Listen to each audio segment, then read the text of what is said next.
Armadas. Se titula Misiones Internacionales de las Fuerzas Armadas y estará dada por don Vicente Pablo Horteles Polo. Antes de terminar, deciros que él es capitán de navío, subdelegado de Defensa de Cádiz. Antes de leer yo su currículum de él, deciros que para el Ateneo de Sanlúcar y todos los que estamos aquí ha sido un honor y un privilegio tener a estos ilustrísimos ponentes. Esperamos que en años venideros sigamos con esta colaboración porque Sanlúcar se lo merece y sobre todo porque está ahí ya muy cerca el 2019-2022. Muchas gracias. Nació en La Coruña el 17 de enero de... No lo digo, ¿no? Mejor. ¿Sí? Ingresó en la Escuela Naval Militar el 16 de agosto de 1975. Tras 5 años de carrera salió alférez de navío el 16 de julio de 1980.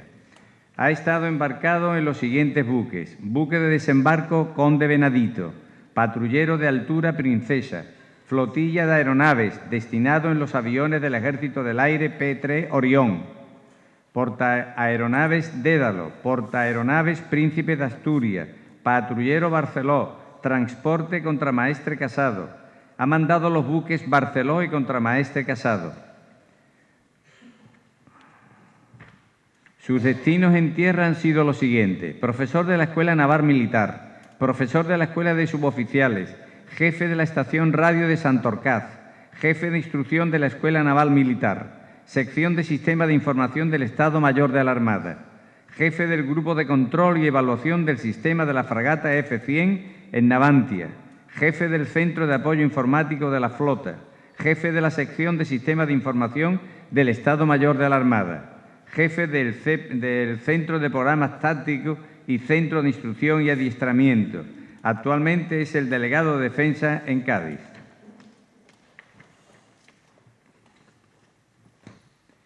Es especialista en comunicaciones y es analista de sistemas integrados. Ha realizado los siguientes cursos: coordinador táctico navegante, control del tráfico marítimo, contramar, táctica, mando y control de portaaviones, guerra electrónica, controlador naval de interceptación, aptitud de técnicas pedagógicas. Está en posesión de las siguientes recompensas: placa, encomienda y cruz de San Hermenegildo, 5 cruces al mérito naval con distintivo blanco y cruz del mérito de la Guardia Civil. Con ustedes, don Vicente.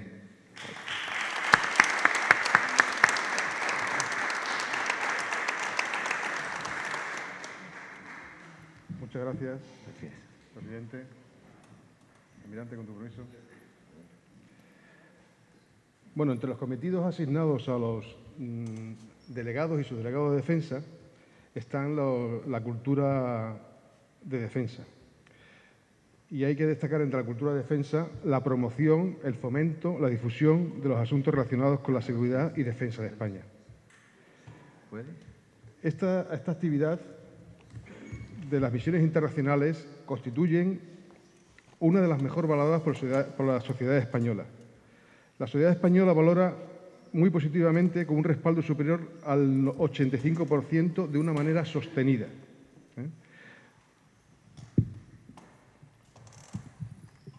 ¿Qué hacen los militares en las misiones internacionales? Pues sirven para apoyar o imponer la paz en zonas de conflicto, para socorrer a las poblaciones que requieren ayuda humanitaria urgente y el restablecimiento de las condiciones mínimas de convivencia. A lo largo de esta conferencia voy a hablar de por qué hay misiones internacionales. Hay gente que se sorprende y dice: ¿misiones internacionales? ¿Por qué? ¿Por qué nos mandan a un país extranjero que no tiene nada que ver con nosotros? Vamos a ver por qué. ¿Quién autoriza la misión internacional a los militares? Es una cosa nueva y veremos dónde hay soldados españoles desplegados y, por último, hablaremos de unas pequeñas conclusiones. Para empezar, ¿por qué hay misiones internacionales? Hay misiones internacionales porque para afrontar los riesgos y amenazas que hay sobre España, sobre Europa y sobre España en particular. ¿Qué riesgos y qué amenazas tenemos? Vamos a empezar, en primer lugar, por los conflictos armados convencionales. En el mapa que tenemos ahí vemos la evolución de la Segunda Guerra Mundial. Alemania empezó a expandirse, empezó a conquistar territorios de sus alrededores con sus aliados, pero los conflictos armados que hay ahora en el mundo no se producen entre estados, curiosamente, se producen dentro de los estados. El objetivo final no es terminar con la situación de un enfrentamiento armado, sino también crear las condiciones para el restablecimiento de las instituciones básicas, tutelar el desarrollo de los estados de acuerdo con las normas del derecho internacional y del derecho humanitario y apoyar el desarrollo sostenible de un tejido económico mínimo y prestar ayuda humanitaria a las poblaciones. La comunidad internacional debe empeñarse no solo con fuerzas militares y policiales, también con contingentes civiles y, lo más importante, con recursos económicos. Otro riesgo, el terrorismo. De este no hay que hablar gran cosa. Ahí vemos en la foto la primera de la izquierda, miembros del Ansar Dine, terroristas en Mali. En la foto del 11M de Madrid y del 11S de Nueva York. Es uno de los riesgos que tenemos. Siguiente riesgo y amenaza, el crimen organizado. Una de las amenazas de nuestra seguridad más serias y a veces menos reconocidas es el crimen organizado. Su creciente interrelación con el terrorismo, los grupos violentos, la delincuencia local, hacen que entre ellos se potencien entre sí. Europa constituye un primer objetivo de primer orden. Y en Europa, a la cabeza de Europa, viniendo por el sur, tenemos a España. Es un objetivo de primer orden para la delincuencia organizada, el tráfico de drogas, la trata de seres humanos, el tráfico de armas. No se detienen en las fronteras de la Unión. Estos delitos a menudo se asocian con estados debilitados. Así, por ejemplo, los ingresos por tráfico de drogas han contribuido a debilitar las estructuras oficiales de varios países productores. La delincuencia organizada puede tener vínculos con el terrorismo y, en casos extremos, puede incluso dominar un Estado. Otra amenaza, la inseguridad económica y financiera. Kofi Annan decía, no es posible el desarrollo sin la seguridad, ni la seguridad sin el desarrollo, y ni lo uno ni lo otro sin el respeto a los derechos humanos. ¿Cuáles son los posibles efectos de la inseguridad económica y financiera? En primer lugar, conflictividad interna, florecimiento de los grupos radicales y antisistemas, graves disturbios interiores. Ejemplo de ellos fue los disturbios en Londres del verano del 2011. Movimientos masivos e incontrolados de población, potenciación de tráficos ilícitos como salida a la pobreza y engrosamiento de las filas de grupos terroristas.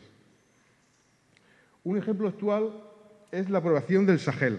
El Sahel es una banda que hay en África que va desde el Atlántico hasta el Mar Rojo, que es la parte sur del desierto del Sáhara. Ahí hay una serie de pueblos que su población es mayoritariamente joven, sin trabajo, sin esperanzas de un futuro mejor. Níger, por ejemplo, tiene una población de 7 millones de personas menores de 18 años, el mismo número que en España, con una población 3 veces superior. Jóvenes cuya desesperación les hace fácilmente manipulables por los grupos radicales, lo que favorece que acepten los postulados yihadistas. Si observamos la renta per cápita de los países de la zona, podemos establecer como primera referencia de países como Malí, deberían tener una renta per cápita mínima de $1.000 anuales para garantizar su seguridad de forma autónoma. En el 2013, Mali tenía una renta de $715. La situación de Mali no es una excepción. La renta de Mauritania es de $1.069, frente a la de España, que es $29.882. Dos países que están separados por apenas 800 kilómetros. Mucho peor es la situación del Níger, con tan solo $415. Con estos niveles de pobreza, y si se quiere hacer frente a los problemas de inseguridad de la zona, la ayuda internacional parece inevitable para garantizar el desarrollo sostenido durante al menos una década y contribuir al mantenimiento de las Fuerzas Armadas y policiales eficaces. Otro riesgo es la ciberamenaza.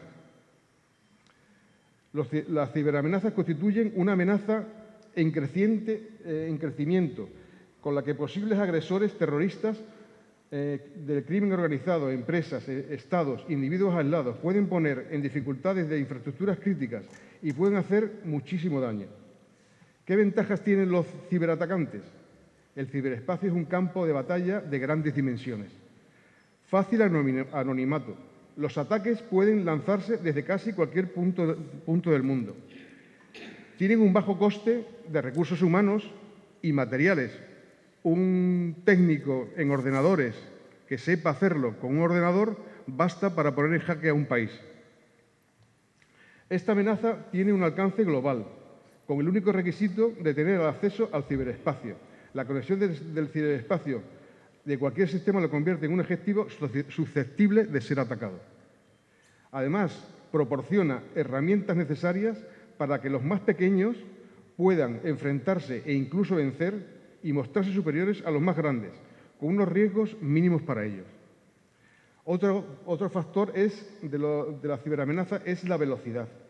Un gusano en red se autorreplica y puede infectar enormes partes del ciberespacio en cuestión de minutos. Por ejemplo, en el 2003, el gusano SQL Slammer infectó aproximadamente el 90% de los ordenadores vulnerables conectados a Internet. En unos 10 minutos, un total de 75.000 máquinas en todo el mundo. Estos ciberataques se producen con varios tipos de atacantes. Vamos a definir más para que veáis los tipos de atacantes que pueden tener el ciberespacio, las ciberamenazas. Los ataques son ataques proporcionados por los propios estados.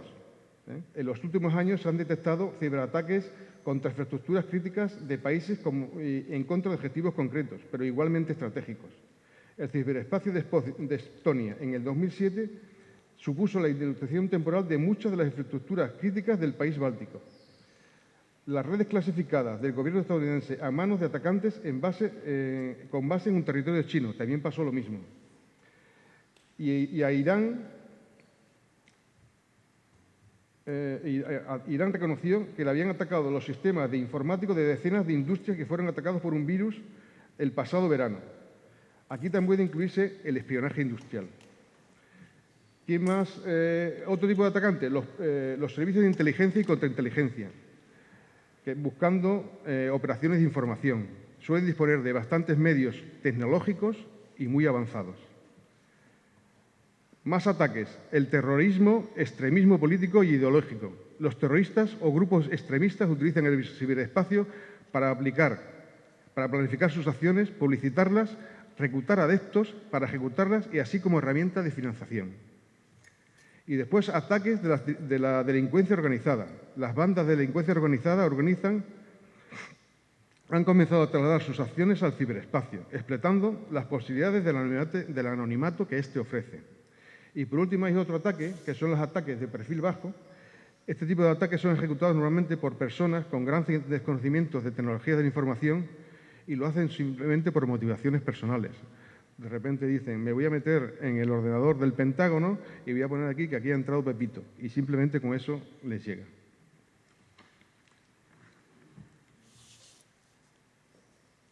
Otra amenaza y otro riesgo son las armas de destrucción masiva. Últimamente se han hablado mucho de ellas. La proliferación de armas de destrucción masiva es, en potencia, la amenaza más grave para nuestra seguridad. Los progresos en las armas biológicas pueden aumentar la potencia de las armas biológicas en los próximos años. Los atentados con sustancias químicas y radiológicas también son una posibilidad verosímil. La expansión de la tecnología de los misiles añade un nuevo elemento de inestabilidad que podría poner a Europa en una situación de creciente riesgo. Una cosa importante es que la adquisición de armas de destrucción masiva por grupos terroristas constituye el escenario más temible.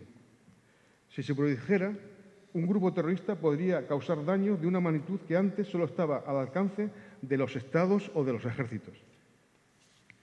Ya sobre esto hay algunas películas de grupos terroristas que consiguen una bomba nuclear y la ponen en Nueva York, pues se podría dar el caso.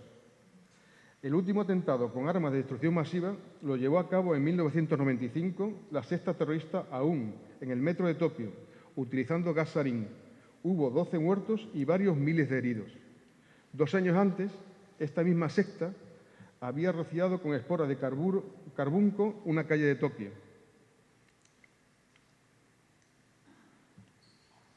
Otro riesgo y amenaza es el cambio climático y las catástrofes naturales. La variación del clima global durante los últimos años es un proceso cierto, cuyo impacto ya se siente. Se exigen respuestas en el momento presente y que plantea a medio y largo plazo retos de gran trascendencia para la sociedad mundial. Desatará conflictos por la escasez de recursos, disparará el número de refugiados climáticos, agravará la pobreza de muchas sociedades, incrementando la fragilidad de algunos estados y con ellos las amenazas a la seguridad global. El cambio climático nos afecta a todos, aunque sus efectos varían según las zonas. España afronta riesgos propios de su hábitat mediterráneo, como pueden ser inundaciones, sequías, incendios forestales o la misma desertificación. Nuestra proximidad a África, una de las áreas más expuestas a este fenómeno, puede agravar la incidencia de problemas sanitarios procedentes de este continente. Otro riesgo son los flujos migratorios no controlados. Un ejemplo reciente lo tenemos reflejado en la imagen de la derecha. Los puntos azules representan las zonas de refugiados y desplazados en Mali en febrero de 2013. Los conflictos que generan este tipo de movimientos de población a la que hay que atender y proteger. La inmigración irregular es un factor importante para la seguridad. Es previsible que se mantengan e incluso incrementen los flujos migratorios irregulares si persisten en algunos de ellos la pobreza, la desigualdad, los conflictos étnicos, la sobreexplotación de recursos naturales, los riesgos medioambientales, la debilidad institucional, los regímenes totalitarios y los conflictos armados. ¿Qué implicaciones tienen en la seguridad? Pues tienen gran conflictividad social, aparición de guetos urbanos, explotación económica de los inmigrantes por parte de organizaciones criminales, desestabilización de ciertos sectores productivos de la economía nacional a causa de la utilización de la mano de obra procedente de la inmigración ilegal y, por crecimiento, el incremento de la economía sumergida y el desempleo. Y la presencia de personas en otros países sobre las que no hay datos sobre su verdadera identidad, ni siquiera de su nacionalidad. Y por último, el último riesgo es la vulnerabilidad energética. Nuestra alta dependencia de combustibles fósiles y la insostenibilidad del actual modelo energético a nivel mundial, por razones medioambientales, entre otras, hacen que el factor energético un componente fundamental para nuestra seguridad.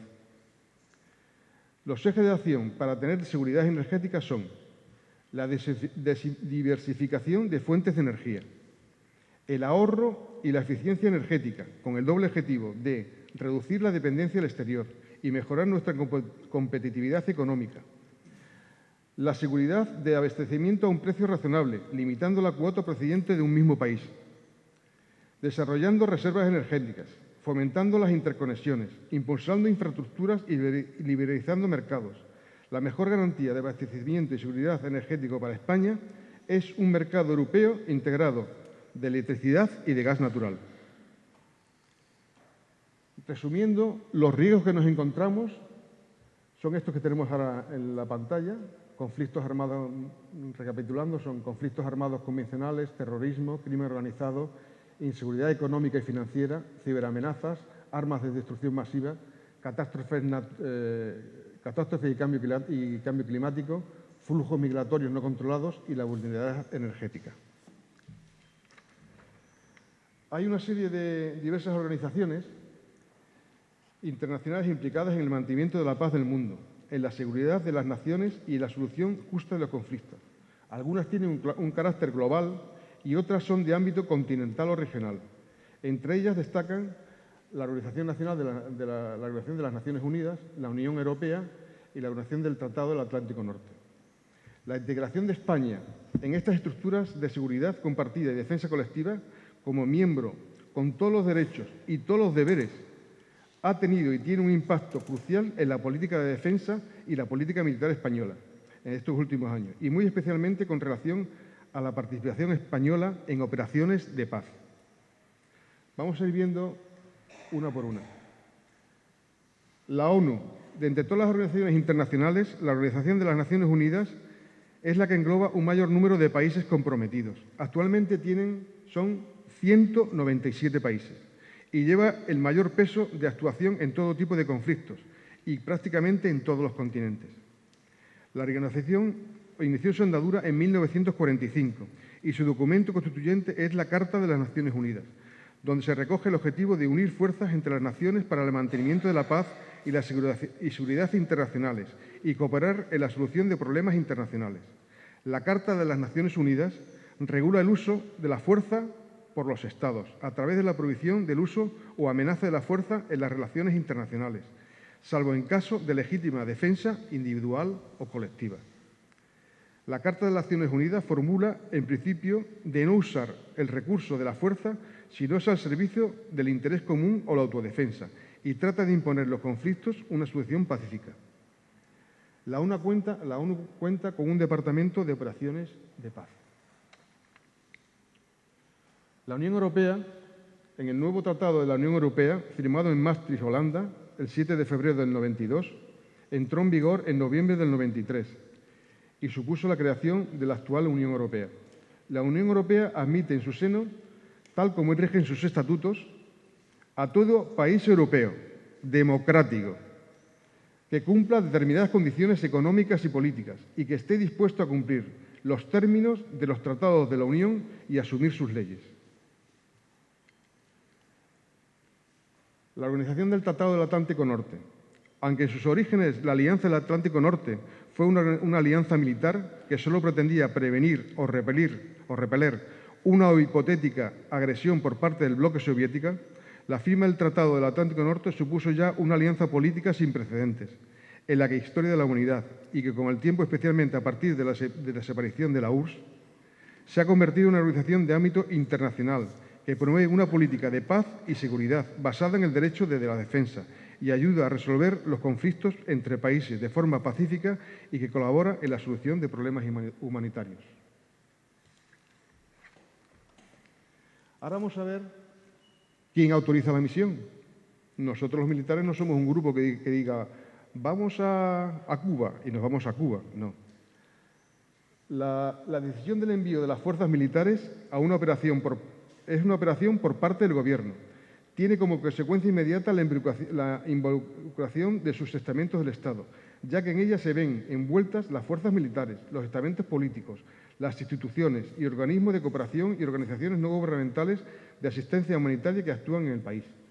Aquí vemos que a propuesta de una de las organizaciones hacen una propuesta a alguno de los ministerios, al Ministerio de Defensa, al Ministerio de Asuntos Exteriores, incluso al Ministerio del Exterior. Estos ministerios lo llevan al Parlamento, que da luz verde, y el Consejo de Ministros aprueba la decisión de mandar tropas y militares a una misión internacional. ¿Es algo nuevo? No, no es algo nuevo. La primera misión de paz en la que participaron las Fuerzas Armadas Españolas fue en Namibia en 1989. España ingresó en la ONU en 1955, 10 años después de la creación de la ONU. Pero no participó a lo largo del periodo de Guerra Fría en ninguna operación de mantenimiento de la paz, ni aportó medios económicos ni apoyo logístico, aunque sí llevó a cabo misiones aisladas de carácter humanitario y de cooperación internacional. España desplegó en marzo de 1989 y hasta marzo de 1990, o sea, un año, una agrupación aérea en Namibia, de entidad Grupo Independiente, como contribución a la Fuerza de Grupo de Asistencia a la Transición de las Naciones Unidas y bajo el mando del general indio Prem Chand, y constituyeron el complemento militar de la UNTAC. En este cuadro histórico de las misiones de la ONU, lo recuadrado en rojo es la primera misión que participó España.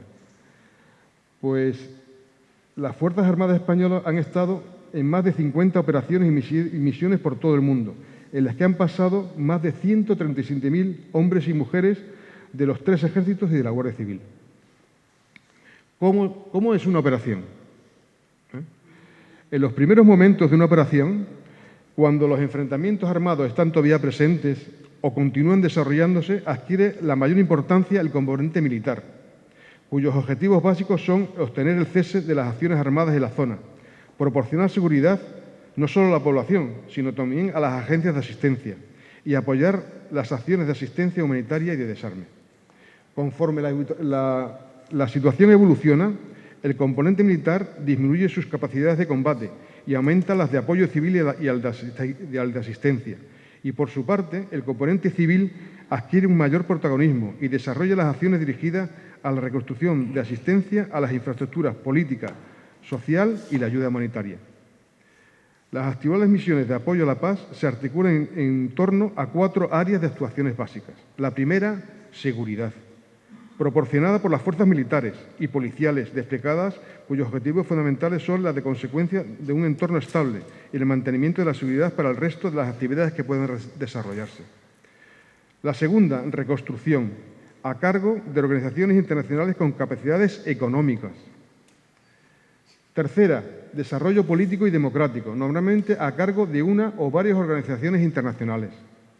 Y cuarta, la asistencia humanitaria, desarrollado por agencias de las Naciones Unidas o internacionales y por un amplio abanico de organizaciones gubernamentales y no gubernamentales que tienen como objetivo el apoyo directo a la población. Ahora vamos a ver, en este cuadro vemos marcadas las misiones dirigidas por la ONU que al día de hoy siguen abiertas. En total son 17. La más antigua es la de la UNSO, que se activó en 1948. Aquí tenemos las misiones dirigidas por la OTAN ya finalizadas. En este cuadro se ven las misiones finalizadas. Y en este siguiente, las misiones que están todavía en curso, en las que está la bandera española, es las misiones que participa España. Estas son las que están en curso de la OTAN.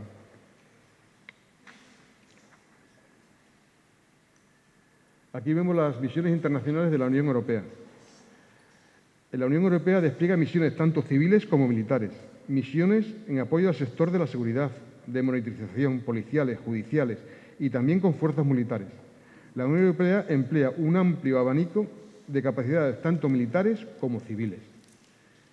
Esas son las misiones ya finalizadas y en este mapa vemos las misiones que aún están en curso. Aquí están tanto las que tienen la bandera española son las que participamos nosotros y después están rodeadas con un círculo verde o verdoso las operaciones militares y con un círculo azul las operaciones civiles.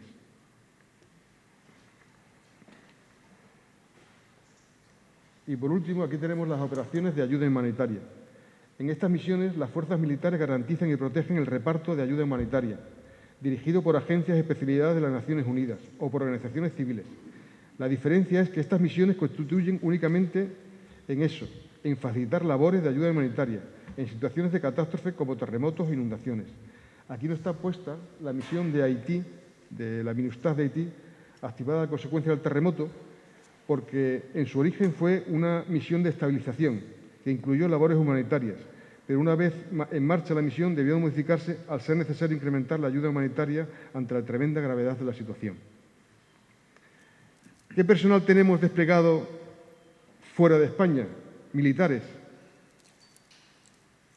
Nosotros actualmente tenemos 2.042 militares y guardias civiles desplegados fuera de nuestras fronteras, de los cuales 1.107 pertenecen al Ejército de Tierra, 580 a la Armada, 265 al Ejército del Aire, 46 a los cuerpos comunes. Los cuerpos comunes son generalmente de la sanidad, médicos y enfermeros, 44 guardias civiles.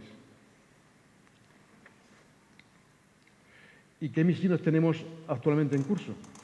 Estas las vamos a ir viendo una por una. todas las que tenemos, estamos ahora mismo en ellas. Vamos a empezar a definirlas porque estamos allí una por una.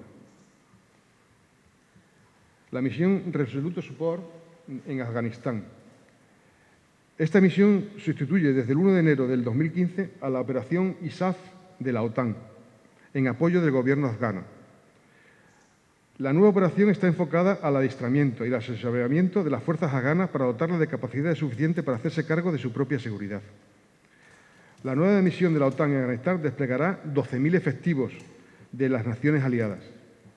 El Pleno del Congreso, siempre hemos dicho que lo tiene que aprobar el Parlamento, el Pleno del Congreso de Diputados, de 18 de diciembre del 2014, dio luz verde a la participación de un máximo de 485 militares en esta nueva misión. España desplegará sus efectivos en la base de Herat, aportando capacidades de adiestramiento, una instalación sanitaria, una unidad de seguridad y la participación en la gestión del aeropuerto. En estas fotografías vemos el relevo de la unidad del Grupo Táctico Zamora, del Ejército de Tierra, por el Grupo Táctico de Fuerteventura. Y fue presidido por este señor que está aquí, que es un general italiano que tiene el mando de la misión, el general Risi. Otra misión, el apoyo a Turquía. Tras la crisis la crisis siria y a petición de Turquía, la OTAN decidió aumentar sus capacidades de defensa aérea en este país mediante el despliegue de unidades de misiles tierra-aérea Patriot para el desarrollo de operaciones de defensa antimisil. Como respuesta a la iniciativa, Estados Unidos, Alemania y Holanda desplegaron unidades Patriot para incrementar la protección de la población turca ante posibles ataques aéreos o de misiles en las cercanías de la frontera con Siria.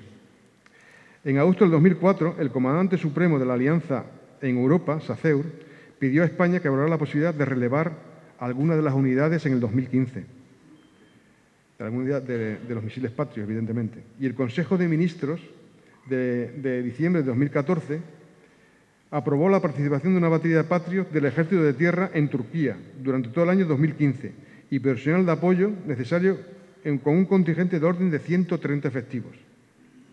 Aquí vemos el desembarco en el puerto, el desembarco de la unidad Patriot, que después la trasladaron al aeropuerto de Adana. Lo trajo el barco, que es el barco del Ejército de Tierra, del Camino Español, y esta unidad del Ejército de Tierra. Y lo que hizo fue relevar a la unidad de Patriot holandesa que estaba en ese momento en Turquía.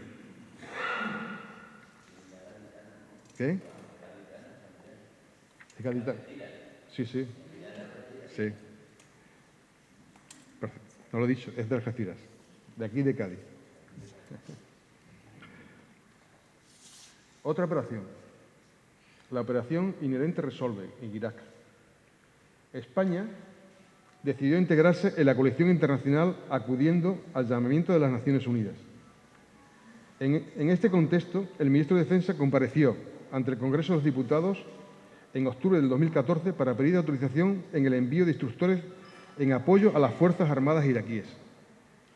Y el Consejo de Ministros de diciembre de 2014 autorizó la participación de las fuerzas españolas en cometidos de adiestramiento y capacitación de las Fuerzas Armadas iraquíes, con un número máximo de efectivos de 300. El despliegue está previsto un equipo de 200 entrenadores y una fuerza de operaciones especiales de 95 hombres. En la imagen vemos un grupo, este de aquí es un grupo de adestradores estadounidenses y españoles. Y en esta imagen de aquí es la Brigada 75 de Irak, que fue la primera brigada que adiestraron, que completó su entrenamiento. Siguiente operación, la Ocean Sifren, en el Cuerno de África. Desde junio del 2013 y por un periodo de un año, España asumió el mando de la Fuerza Naval Permanente en la OTAN, número 2, con un contraalmirante de la Armada. En este caso era el contraalmirante Eugenio Díaz del Río, que está en la zona de operaciones, que le visitó el ministro de Defensa.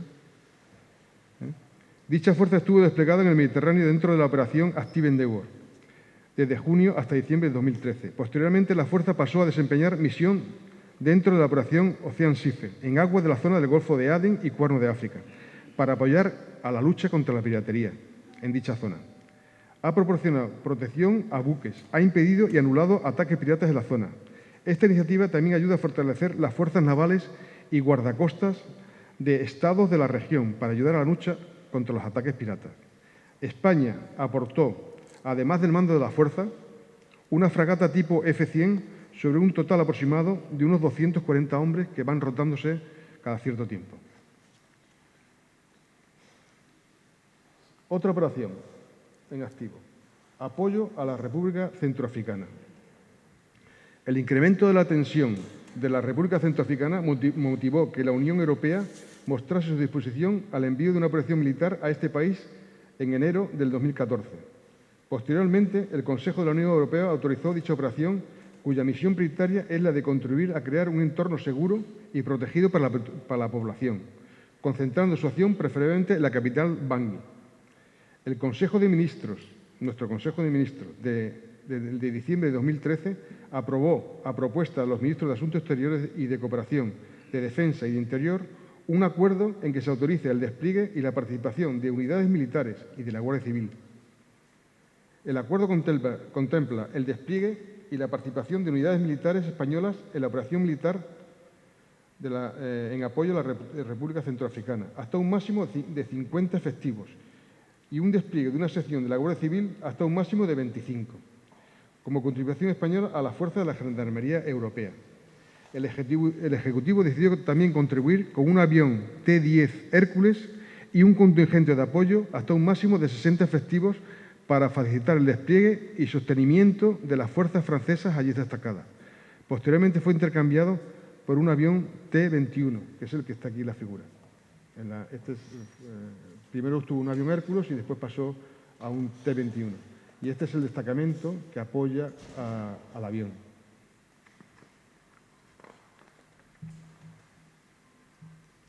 La misión EUTM de Mali.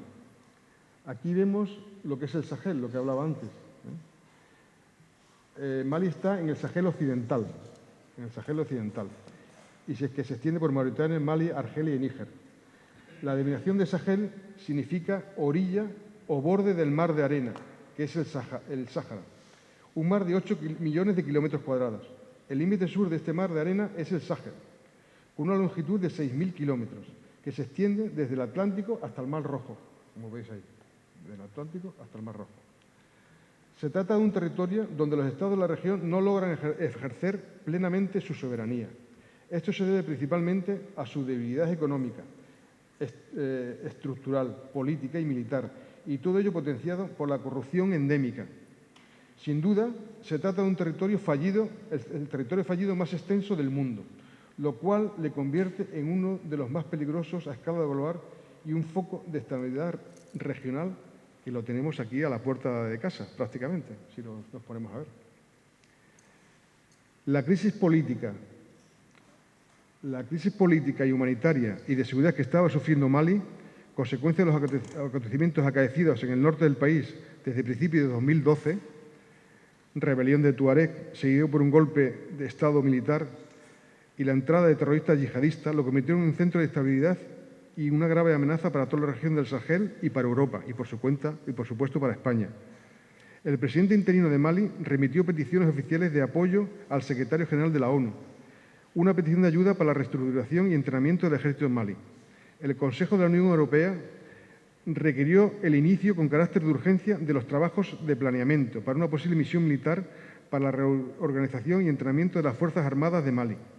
El Congreso de los Diputados, como siempre, a petición del titular de Defensa, aprobó en junio del 2013 una participación española en la misión EUTM de Mali, con 54 militares, que se unirían al contingente ya desplegado en el país africano, hasta alcanzar en septiembre de 2013 un total de 110 efectivos. De ellos,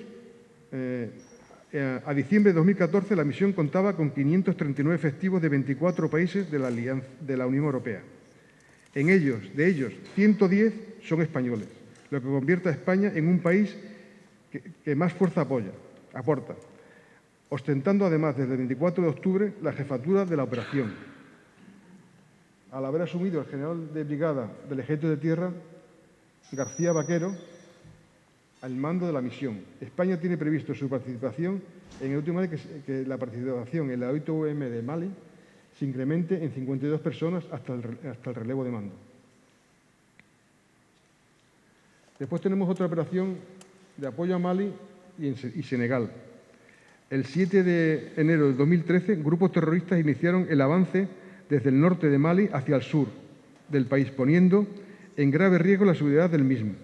Ante esto, Francia apoyó las resoluciones de 271 y 2085 y la declaración del Comité de Seguridad de las Naciones Unidas, así como una decisión expresa del Gobierno de Mali, y tomó la iniciativa junto con fuerzas armadas de este país para frenar el avance y recuperar las localidades clave en poder de los terroristas mediante la operación Serval. España, con las premisas de proporcionar la máxima seguridad y protección al personal desplegado en el teatro de operaciones y contribuir al esfuerzo de nuestros aliados de la Alianza Atlántica y socios de la Unión Europea, y no participar en cometidos de combate, decide, mediante el Acuerdo de Consejo de Ministros de enero de 2013, facilitar el sobrevuelo y aterrizaje temporal de medios aéreos de países miembros de la Unión Europea y la OTAN para favorecer las operaciones. Desplegar el destacamento aéreo Marfil, que es el que vemos ahí. Primero empezó con un Hércules y después cambió a un T-21, compuesto por un Hércules y 54 efectivos, para contribuir al transporte estratégico de las capacidades regionales. Y en mayo del 2013, el comandante del mando de operaciones decidió cambiar el modelo de avión, como habíamos visto antes, y se dio a pasar de un Hércules a un T-21. Y el contingente que formaba el destacamento aéreo de Marfil pasó de 54 efectivos iniciales a 47 efectivos. Siguiente operación en curso, la EUCAP Néstor. El Comité Político y de Seguridad de la Unión Europea aprobó en diciembre de 2011 la misión para la construcción de capacidades marítimas regionales en el Cuerno de África, denominada EUCAP Néstor, misión civil pero con expertos militares. A corto plazo supone centrarse en la formación, capacitación en la mar y estaba dirigida a Djibouti, Seychelles, Kenia, Tanzania y la formación de policía de costa y jueces en Somalia, para una posterior etapa ampliar a países como Mozambique y las Islas Mauricio. Actualmente en la operación hay 43 personas desplegadas en la zona. De ellas, 6 son españoles, 2 militares y 4 civiles. Existe una muy buena relación de cooperación entre la operación Atalanta como en la OITM de Somalia, en el intercambio de información. En las imágenes vemos a la fragata Numancia, que colabora en el adiestramiento de los guardacostas de Djibouti.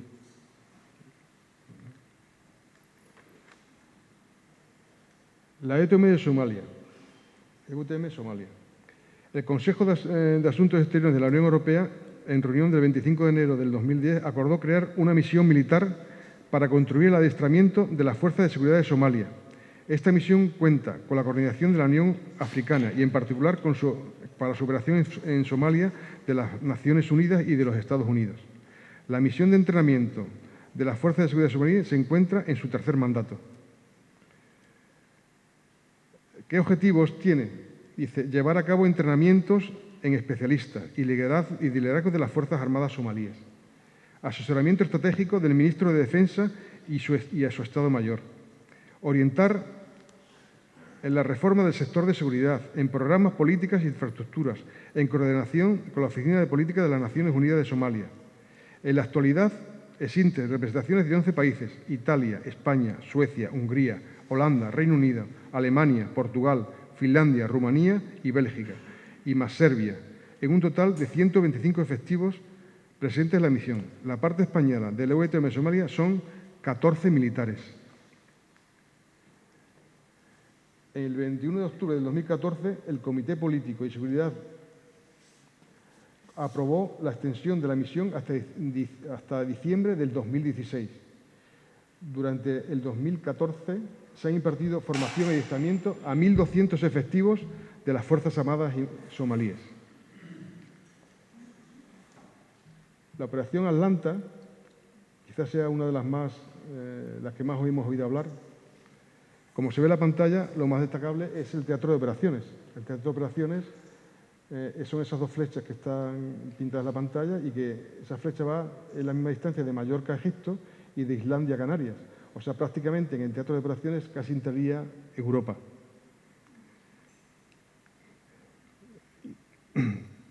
Al comienzo del año 2008, y debido al importante deterioro de la seguridad marítima por actos de piratería, la comunidad internacional adoptó una serie de acciones para asegurar el tráfico marítimo en el Cuerno de África. La OTAN y la Unión Europea y la Coalición de Fuerzas Marítimas Combinadas, liderada por Estados Unidos, desplegaron misiones internacionales para luchar contra la piratería. El secuestro en abril del 2008 del pesquero Playa de Baquio, español, puso de manifiesto que el problema de la piratería en Somalia era no solo una amenaza para la seguridad marítima internacional, sino también para los intereses nacionales de la zona, representado por la actividad pesquera de la flota atunera en el Índico. En consecuencia, el Consejo de Ministros ordenó la misión mediante acuerdo en el 2009, según el cual España contribuirá a la operación Atalanta con un contingente máximo integrado por 2 buques, un avión de patrulla marítima y efectivos hasta 395 efectivos. La participación española es de un avión de patrulla marítima, que es este que vemos aquí, un P-3 Orión, basado en Djibouti, y de al menos un buque tipo fragata, o buque de asalto anfibio, o buque de apoyo de combate, y con su unidad de helicópteros y su unidad de infantería marina, que se refuerza con una unidad de tipo patrullador de altura en los periodos intermonzónicos, o sea, en los periodos que hace buen tiempo. En diciembre de 2004 había en la zona 28 pesqueros nacionales. No existe ningún buque secuestrado. España apoya el empleo de la seguridad privada a bordo de los buques que faenan en dichas aguas. Para ello, el Ministerio de Defensa colabora con la formación de los vigilantes de seguridad privada encargado de la prestación del servicio social en los buques que naveguen bajo bandera española. El resultado se materializa en el hecho que durante el 2014 no se haya producido el secuestro de ningún buque. La operación Libre Hidalgo. En julio del 2006, tras una incursión fronteriza de Hezbollah sobre Israel, que saldó con la muerte de 8 soldados israelíes y la captura de 2, se produjo la denominada crisis israelo-libanesa en el verano de 2006, con el siguiente bombardeo israelí por parte de la infraestructura del sur del país y contra la respuesta armada de Hezbollah sobre la ciudad del norte de Israel. En agosto del año 2014, la resolución 1701 del Consejo de Seguridad de las Naciones Unidas, prolongada por sucesivas resoluciones, decidió incrementar la entidad de la Fuerza Provisional de las Naciones Unidas en el Líbano, hasta un total de 15.000 efectivos. España se comprometió desde el principio con la misión y, tras la preceptiva autorización parlamentaria, envió un contingente de 1.100 efectivos, a los que se asignó el mando del sector este. Aquí vemos el Líbano, que es este país pequeñito que está aquí, y aquí está la parte donde tenemos el grueso de la fuerza española. Aquí también hay. El primer contingente español estuvo formado por la Fuerza Expedicionaria de Infantería Marina, que fue relevado por la Brigada de Infantería Ligera de la Legión Rey Alfonso XIII. Las fuerzas españolas se despliegan en esas 2 áreas que he señalado y el grueso contingente constituye el núcleo de la Brigada Multinacional, ubicado en la base de Miguel de Cervantes, en la cercanía del pueblo de Major-Yorum. También participan tropas españolas en el cuartel general de la misión de Nagura. Desde el inicio de la misión, aquí, en la operación Libre Hidalgo, han fallecido 13 soldados españoles, 6 de ellos en un atentado terrorista, el 24 de junio del 2007, en Jián. La operación Libre Hidalgo, nuestras unidades realizan diariamente patrullas a pie y en vehículo, establecen puntos de control, monitorizan permanentemente la situación, se sitúan en puntos de observación, actividades que llevan a cabo tanto solos como en colaboración de las Fuerzas Armadas libanesas, y todo ello dirigido a garantizar el cumplimiento de la resolución de las Naciones Unidas. No quiero dejar de mencionar la extraordinaria labor de nuestros ingenieros que han participado en tareas de desminado humanitario, que previamente habían sido bombardeadas con bombas de racimo, causando bajas entre la población civil de manera indiscriminada. Además, el apoyo a las autoridades locales en diversos trabajos de desactivación de municiones sin explosionar o la mejora de la seguridad de destacamentos son solo algunos ejemplos de esta fantástica labor. Y por último, nos queda la operación Altea en Bosnia y Herzegovina. La Unión Europea lanzó esa operación EUFOR Altea en Bosnia y Herzegovina el 2 de diciembre del 2004, al amparo de diversas resoluciones del Consejo de Seguridad de las Naciones Unidas. La finalidad de la operación era asegurar el cumplimiento de los aspectos militares de los acuerdos de Dayton. Por otra parte, y como objetivo secundario, la operación Altea colabora con el Tribunal Internacional para la antigua Yugoslavia para la detección de las personas perseguidas por crímenes de guerra. Asimismo, busca proporcionar un entorno de seguridad en el cual la policía pueda actuar contra el crimen organizado. A mediados de mayo del 2014 se produjeron las peores inundaciones en los últimos 100 años que afectaron con gran intensidad a zonas de Serbia, República de Srpska, Bosnia y Herzegovina y el este de Croacia. La situación se agravó tras producirse corrimientos de tierra que en muchos casos desplazaron y descolonizaron campos de minas, lo que aumentó el riesgo para la población civil. La contribución española. España estuvo contribuyendo durante muchos años en Bosnia y Herzegovina con numerosas tropas, pero España apoyó el cierre progresivo de la operación. De esta forma, se favorecía el tránsito de EUFOR Altea desde una misión ejecutiva a otra no ejecutiva, de entrenamiento y asesoramiento al Ministerio de Defensa y Fuerzas Armadas de Bosnia y Herzegovina, en el plazo más breve posible. De hecho, España llevó a cabo una reducción escalonada de su aportación a la misión. Actualmente España aporta solo 10 efectivos a esta misión, distribuidos en equipos de asesoramiento empotrados en la EAT y diversos puestos en los cuarteles generales. Los miembros de la EAT asesoran a las Fuerzas Armadas de Bosnia y Herzegovina en doctrina, interoperabilidad, estandarización y adiestramiento a través de oficiales agregados al mando de adiestramiento y doctrina. Para terminar, vamos a ver qué factores afectan al futuro de las operaciones. En primer lugar, el interés nacional, que los intereses de España, vitales y estratégicos, se vean en peligro. Situación económica. Hay que tener en cuenta que estas misiones son muy caras. Además, tener un ejército operativo es caro. Por eso, los países tienden a tener ejércitos menos numerosos, pero mejor preparados, y se atiende a actuar en conjunto, pues si todos aportamos un poco, todos compartimos el gasto. La voluntad política. Que el partido en el gobierno sea consciente de los riesgos y amenazas de los intereses de España y que decidan si deben ir o no a una misión internacional. El respaldo social. El respaldo social, que la opinión pública conozca y entienda los riesgos y amenazas actuales, que se informen. La voluntad colectiva de los aliados. Que los aliados de España en las organizaciones internacionales de las que forma parte compartan los mismos objetivos que España. La capacidad de nuestras Fuerzas Armadas, que a pesar de la crisis y los recortes en el presupuesto de defensa, las Fuerzas Armadas españolas consigan mantener la capacidad de desplegar y estar listas para lo que pueda surgir. Y después, unos puntos a destacar importantes es el comportamiento de nuestros soldados. El comportamiento de nuestros soldados en todas las misiones de paz ha sido ejemplar. Ni un escándalo en tantos años y escenarios. No todos los países pueden decir lo mismo. Compromiso de España con la paz y la seguridad. Hay que tener en cuenta que la seguridad es cosa de todos. La opinión pública y comunicación. Las misiones internacionales son apoyadas y valoradas por la opinión pública española. Aportación a las misiones de las Fuerzas Armadas. Es una acción real, escenarios diversos, teatros de operaciones complejos y interactuación con otros países.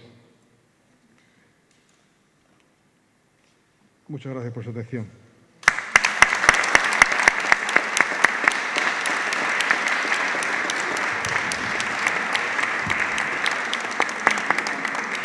Genial. Nuestro, esto es por favor, el Orfeón.